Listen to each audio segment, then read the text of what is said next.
joined by Efe Sodje, former centre-back, known the world throughout, really, especially in the English leagues. Efe Sodje, welcome. How are you, my friend? I'm fine, thank you. All's good. Just taking it as it is. Absolutely. What we'll do is we'll do the first question that we do have, and the listeners will want to hear is, how on earth did you get into football in the beginning? Wow. I was born in London, right? But at the age of 4 or 5, my parents took us back to Nigeria. Yes. So I'm one of 11. Oh my God. Okay, fair enough. Yes, one of 11. So we all went back to Nigeria, and we had to do to know our roots. So we got to meet we only met one of our grandparents, who was my dad's mom, and we grew up there, did our schooling, went to boarding school, but during that time we had to play. I was playing football. I love playing football. So I think when I was 8 years old, I just made my mind up to say I want to play football. But back in those days, when I'm talking about in the 1980s. In Nigeria, if there were only 4 things parents want you to do, which is being a doctor, lawyer, engineer, and an accountant. But if you're going to say you want to play football, they'll think that you're a roughneck. So it was so difficult at that time. Yeah, absolutely. I mean, the Nigeria success, especially for me, the first I heard was 1994. Well, actually, the Olympics first as well. That the Olympic team was excellent, and then obviously USA '94. But that was the first time that I'd really took notice of that Nigeria team. And throughout the 90s and the early 2000s, Nigeria were a real force, driven by the likes of Kanu and JJ Kocher, as you well know, my friend. So going into one of the questions that I do have for you, I'll jump straight into it. What is it like playing at a World Cup finals and squaring off against England in a 0-0 draw, which was a great result, obviously? Yeah, people always ask that question, to say, hey, you played in the World Cup, how was it? There's no word to describe it. You can't say, oh, it was wonderful, or it was, there's nothing, it's just like, wow. It's just like a wow factor and everything like that. It's just like, you see, like now, asking me now, it's like, what can I say? How can I describe it? But I tell you something, right? The feeling was unbelievable, because it was in Japan, and it was a total different tradition, everything was different. The way the people were, they were respectful, and everything was just so clean, the technology was crazy, right? I was during that time I was married, and it was so funny. My ex-wife's brother, he was apart from the English supporters club. Okay. And he was always saying before the World Cup, he would say, "Oh, it would be great, if you guys qualify. You guys have qualified now. England and Nigeria will be in the same group, so he'll be able to watch both games because and all that." Yeah. 2 weeks later, they did the draw, and England was in Nigeria's group. I mean, was there anything that surprised you when you played England at all? Was there any player that you thought, my goodness, I knew they were good, but I didn't know he was that good? Or equally, was there any player that you thought to yourself, oh, I was expecting a bit more of a better player, to be honest with you? No, you know what? There's something that you have to remember is that people can say all sorts of things. Fans can say you're not good or whatever, but you have, for you to go to the World Cup, right? There has to be something in you. Yes. Yeah. It's basically simple as that. There has to be something special in you. And at that point, the whole England squad, the whole 22-man squad, they were the best 22 players in the whole of England.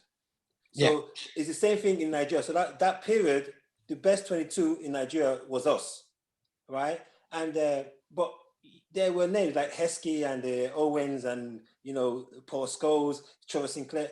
All of them were, come on, these are real good players. Yeah. Right? So at the end of the day, it was like, you're on the same pitch, we just have to battle it out. And that's how it was. Yeah. Well, that was some squad that you guys went there with. I was looking earlier at some of the names in that squad. Yeah. And what was it like being away for that long with people like JJ Kocher, Kanu, Agahawa? What was the sort of... Yeah, Utaka was in there. He would have been quite young then, wouldn't he? Yeah, he was very young, yeah. No, yeah. The good thing about it was that, obviously, everybody knows the JJ's, the coach Kanu and everybody. It's just like how you're in England, where you're in the squad with Beckham, right? So obviously they were the top players in Nigeria, you know, and going to this to the team with them, it's like, you know, you're like, wow, you know, you sit down and say, you know, these guys they're legends, they're real good. Yeah. Right. Not just only in Nigeria, we're talking about the whole world. Yeah. Yeah. So you being in the same team with them on the same squad, you know, it's going to make you, you know what, I am going to show myself. I'm going to prove that I'm good as well. Why are you here? And at least I showed myself that this is why I'm here and everything. I wish it was a great, you know, feeling to play with them. No, absolutely fantastic. I think that's brilliant. And then obviously you have the challenge of Argentina in that group as well. I mean, you know, Pochettino, the centre back there as well, and there were some real characters. Crespo, who was just coming into his peak around that time as well. Managed by we had Batistuta. We had Batistuta. Yeah, Batistuta, Batigol. We had the Ayala. Yep. Yeah. Right. And is it the Lopez? It was the left winger. It was so funny because Lopez, they just brought him that year. They just brought him for 28 million to, I forgot what club he went to for 28 million. Is it Claudio Lopez? Claudio Lopez, yes. Yeah, Valencia. Left winger. Yeah, Valencia. Right? Yeah, so they just brought him, and we had a player called, what's his name? We call him Michu Adekoju. Okay. Right? And he played in Spain. So it was so funny because they had this press conference and they'll ask me, what do you think he's going to be, you know, going to play against Batistuta, Crespo, and Lopez? And I for me, I just said, I'm not afraid. I'm not, you know, really bothered, because at the end of the day, I'm not worried, because I know who they are, but they won't know who I am. So I'm not going to be worried, you know. And Michu just said to me, listen, Lopez is all left foot. Right, he's all left foot. He's going for 28 million, so you go and play, you know, just play against him, because I played right back. That's right. Yeah. Right, and that was in the World Cup period. That was the first time ever I played right back. I've never played right back before. Right, so fair enough. So I was like, okay. I said, you know what, I'm going to play against him, because for me, I had my belief was that I was always the fastest. I was always quick. So you're not gonna beat me with speed. So what I did, I thought, I'm just gonna shut the line down. He was always gonna come inside. Then I thought, no, I want to test myself. Let me see, you know, if I show him the line, let me see what he's gonna do. So he went down the line, and you know, I just shoved him off. I got the ball, and I was thinking, you know what?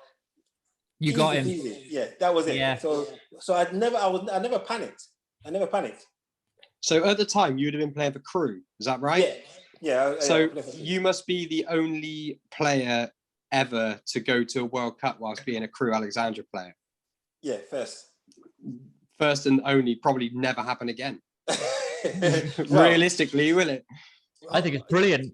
You're fair play, yeah. Because we had, about that time, I think with Dean Aston, he was gonna be playing for England. You know, because he got injured and everything. Like, he played for England, but he got injured. Very unlucky, actually, Dean Ashton. Yeah, good striker. Great player. But I'm proud to say yes, I was the first and the only player that played for Crewe in the World Cup for Crewe. But you have to remember, when I was at Crewe, that's when I played in the World Cup, because we had people like David Platt, remember? But he wasn't playing at Crewe then. Yeah. Okay. Danny Murphy from Crewe. Danny Murphy. Yeah. There's a few others. Robbie Savage. And Neil Lennon. Yeah. Oh, okay. Oh, yeah. There's been some good players go through there, just next to the railway station there. Absolutely. Yeah. Jesse McAchair. Was it Jason? No, not Jason. Not Jason. Rob Jones. Oh yeah, ex-Liverpool. Yeah, ex-Liverpool. Yeah. Yeah, of course. Yeah. I'm a Liverpool fan, so it's all right. Oh, there we go. Oh, you're in good company with James then. All right. You know what I mean? They say form is temporary and class is permanent. Okay. So, well, now every player that goes through their career, even at grassroots level, like we've played, you always remember certain things that stick out in your memory, a certain goal, a certain clearance, a certain flashpoint in a game. Can you ever, what's the first thing that comes to your mind, Efe, when someone says to you, what was one of the toughest matches that you ever played in your career? Wow. You know what? When you say pick a game, it's going to be hard for me to pick a game because because I played. You know, we played against City, Blackburn, and everything, and they were top strikers. Like you know, just imagine Sean Golter. Yeah. Right. He's the goat, and he will score. Yeah, and he will score. Then we had Nathan Blake. Right. Yeah, good player. Good player. Right? Then we had Jeff Horsfield. Right. Yeah. Barry Hells. So it's so hard for me to say, oh, this is one game that was hard for me, or you know, the toughest game to remember, because all the strikers I played then were great players. Even Uwe Rosler that played for Uwe Rosler, Paul Dickoff. So I was playing against these guys, and I was thinking, you know, it was a tough time playing them. So most of them were, you know, and they are good players. Yeah, the big question for me, following Walsall, my dad's a massive Walsall fan. I remember the battles when when Walsall had people like Darren Rack in midfield, who was a good player. Unsung hero was Darren Rack. I'll tell you that now. Good player. So do you have in football what we like to call like your biggest if only moment? Oh goodness, if only that went for us. Or, you know, is there any one moment that sticks in your mind where you think, oh, if it was just a bit different, you know? Have you got any of that in your football career? Or did you ever have a transfer that never quite happened? Well, it's what my agents were saying to me then. You know, they always called different, say this club or this club were interested. There was a time when they said Aston Villa was interested, and I was thinking, yeah, right. But the funny thing about it, it was true, because last year I met Brian Little. Silver hair. Silver hair. So I met him, and he said, I met him in London at Arsenal's game. And the first thing he said to me was like, do you know what? I came in for you and I wanted to sign you, but I don't, he said, and I said, yo, you wanted to sign me, so why didn't you sign me then? And he was like, he said, so that was about some months ago. Yeah, that was one of them. Yeah. And what year would that have been? Would that have been when you were at Huddersfield? No, before, I think I was not Crew then. Okay. Do you have any funny stories through your career in football? I bet you've got something tucked up there, Efe. There's so many, but when you don't say it now, it does. You know, when you just say those questions, I think, oh my God, which one are you going to say? But you have to be very careful which one you're going to say. You know what I mean? Absolutely. Yeah. Okay. The one that was really good was let me say when I was at Bury. Okay, but that's it. That's the club, and that's it. I'm not going to call names, nothing. Right. So we all of us went out. We all went out into Manchester, and it was a night day out. So there was one of the players. He was a single lad. All right, he was single, so he got a bit tipsy and everything like that. So we thought, you know what, we're going to play a prank on him. So the next on the Monday, when we all got back in training and everything like, he was so drunk and everything like. So what we did, we got a phone. We went to go and buy a phone that could take pictures. So we were taking some players were taking pictures, so you know, of their butt cheek, you know, bits of their body where you can't really see whether it's a man or a woman. Right? Yeah. So did that. Then we took those pictures. Then we now sent it to our press officer to print them out. Right. So he printed them out. Then we now got put it in an envelope, and we now addressed the envelope to the manager of the club. All right. So we now went to meet the manager. We said, listen, we're going to play a prank on one of the players, right? Saying that the girl complained that the guy is harassing her and all that kind of stuff, right? So so we gave the manager the envelope. Then we were all in the changing room.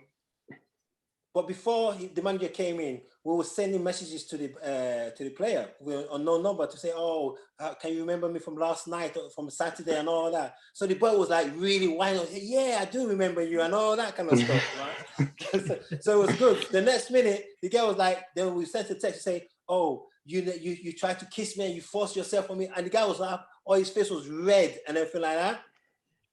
Then the assistant manager just came into the room, changing room, busting it, said, "I can't believe you guys who did this," blah, blah, blah. And he threw the envelope on the floor to say, whoever's phone was this, that the girl sent a message to, and you could just see the guy, he was like, oh my God, he was like, literally, right? Literally about to cry, right?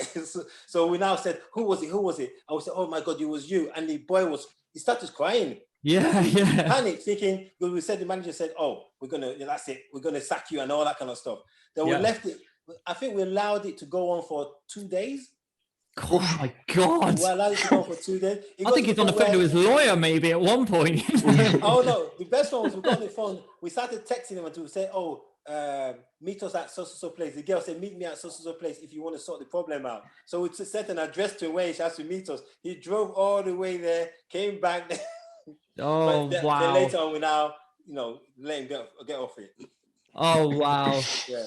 I tell you what, Efe, that's not bad at all. Something maybe Paul Gascoigne would have been proud of, I think, as a man who loves his pranks. The good thing about it, we got the manager involved to get, to come in, because make it real, because the manager was like swearing, oh my God, I can't believe you guys did this. Yeah, it was good. Yeah. That's absolutely fantastic. I've got one more question for you before we head into fact or fiction, unless there's anything James wants to say in a minute as well. Through your entire football career, what would you say, now it's all said and done, what was your biggest achievement in the beautiful game we all love? Playing for all the clubs I played for. Yeah. Is it 10 clubs and I got 8 promotions? Wow. Right. Okay. Right. So every club I went to, I got a promotion, apart from Luton and Gillingham. Fair play. Right. Only a handful of games, so probably not a full season at each team, those teams either. Oh no, I played full season with them. Oh, right, okay. Fair play. I think to get that many promotions in a football career is massive. To represent your country at a World Cup, and the World Cup is the ultimate. The World Cup is the ultimate. Yeah, the one for me, which I think, if you're looking at the landscape of football now, to get promoted into the Championship with Southend, I mean, they look an absolute million miles away from that right now. That is some achievement, that in itself. That was unbelievable, because the Southend squad, we had Sean Gota, we had Freddie Eastwood. I was about to say Eastwood. We had Mark Gower, we had Jermaine Cameron Rice. We had so many. We had even Bradley that plays for Man City? The striker. What's his name? Bradley Wright Phillips. No, not Bradley Wright Phillips. White guy. He's at Bournemouth now. He played for Bournemouth as well. His name will come back to me. Yeah, I'm not sure. And that time we were at Southend, remember we did our famous, we beat Man United, remember? Yeah, in the League Cup, Freddie Eastwood free kick. In the Carling Cup, and the squad for Man United was, it was Ronaldo, PK, Rooney, Alan Smith, Gibson. The squad was Heinze, yeah. So it was on, and we beat them 1-0 with the Freddie Eastwood there free kick.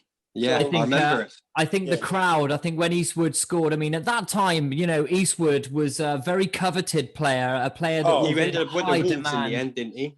Yeah, he was Wolves? Banging him in. He went to Wolves. No, he went to Wolves and even Coventry. Listen, Freddie Eastwood was, where you see a player that was gifted, right? Because you remember he's a gypsy, right? Yeah. He was so gifted, right, that it was just natural for him. It was what a player he was. Is it true he used to live in a caravan and he had bring a caravan on the back of his car to train and stuff? Yeah, he did. Yeah, I think that's brilliant. But what I loved about him, he was so proud of what he was. Yeah, that's very much like Tyson Fury. I loved it. And he was so down to earth. He would help. He would talk to anybody who was down to earth. Yeah. Okay, then. So the time is going so fast. Do you know what, Efe? I could sit here all night and talk to you. I've got a lot of. It's very comfortable, which means it's a good interview.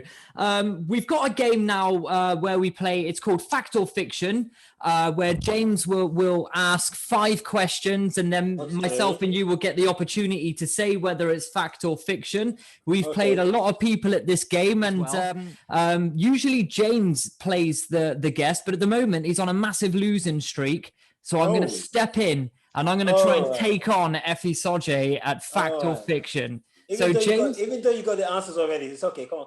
I don't have the answers, mate. I don't have the answers. Yeah. I have no idea what the questions will be. I'm not God's honest truth. Yeah. So it's now time to play fact or fiction. Tonight it's Efe Sodje, the man of many clubs, the do-rag, and also one appearance in the 2002 World Cup. 2 appearances, actually, Efe. Sorry. Yeah. Following in the footsteps of other fact or fiction participants, British middleweight champion Denzel Bentley, former Premier League referee Mark Halsey, and former Ipswich Town striker Marcus Stewart, all victorious in fact or fiction. Oh, no. As I'm on the losing streak, James Harrison is going to step in for me tonight for his debut. So it's a double debut. 5 questions, fact or fiction, with a tiebreaker if needed. Okay.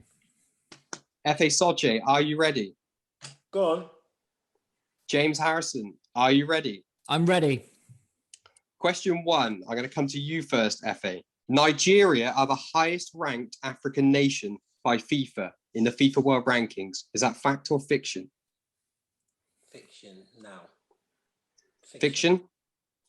James? Just wondering where Ghana are, or even Egypt with Salah. I will say fiction at the moment. You're both right. It is fiction. No, it's actually Senegal, who are ranked 20th. Okay. Question 2. I'm going to come to you first, James. In 2017, Huddersfield were promoted to the Premier League despite having a negative goal difference. Is that fact or fiction? Fact. Efe? Well, fact then. Fact. That is a fact. They came up through the playoffs. I actually went to that game, the 2017 playoff final against Reading. It was an awful game and they won on penalties. They actually went up that season with a negative goal difference, finishing 6th in the championship and going through the playoffs. Doesn't matter how you do it. Was Peter Clark the captain then? No. Sorry? Peter Clark. I think it was the captain. I think so. I can't remember. I think it might have been Schindler. Okay.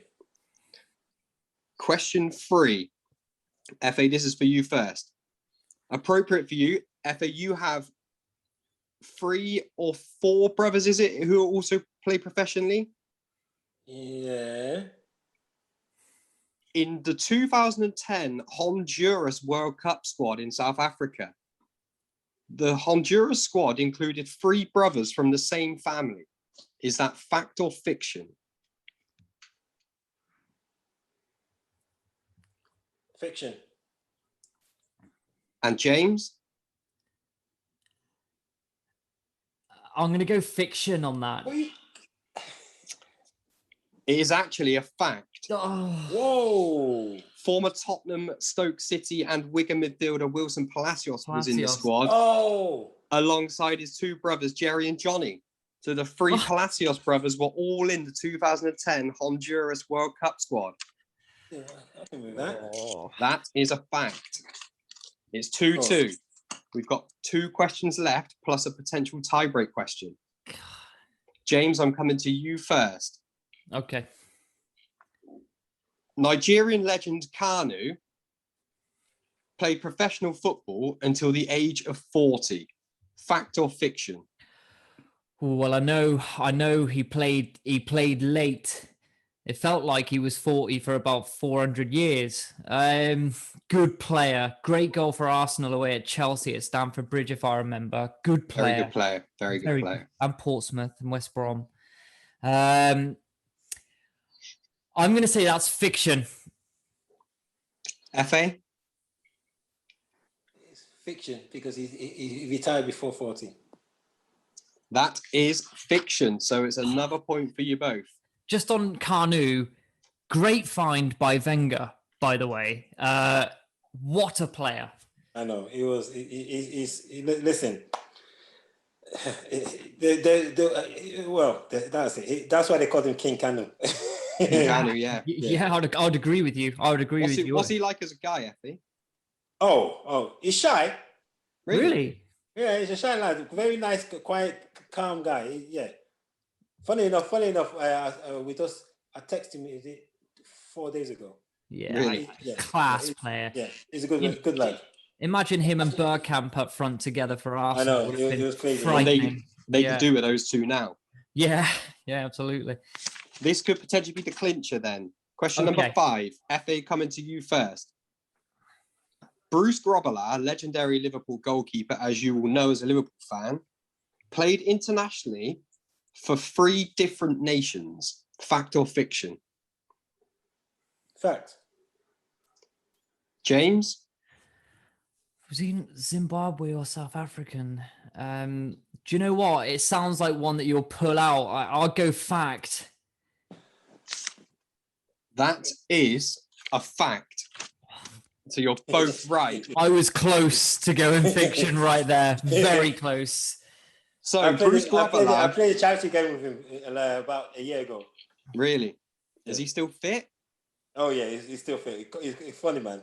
Yeah. So Bruce Grobbelaar played internationally for 3 different nations. He played for Rhodesia in 1977, which is, I believe, a formerly Zimbabwe.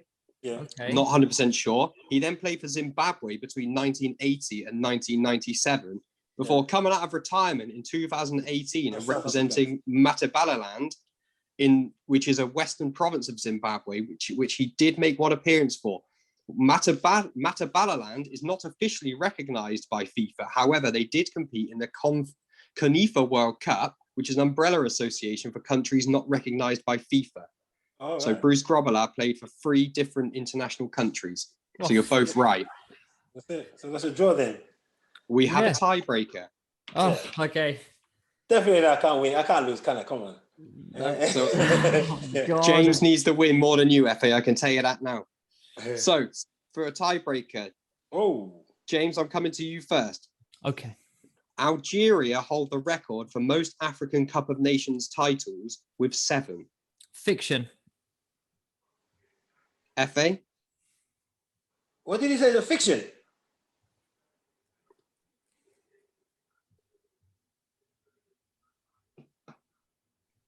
All right. Come again. Say that question again.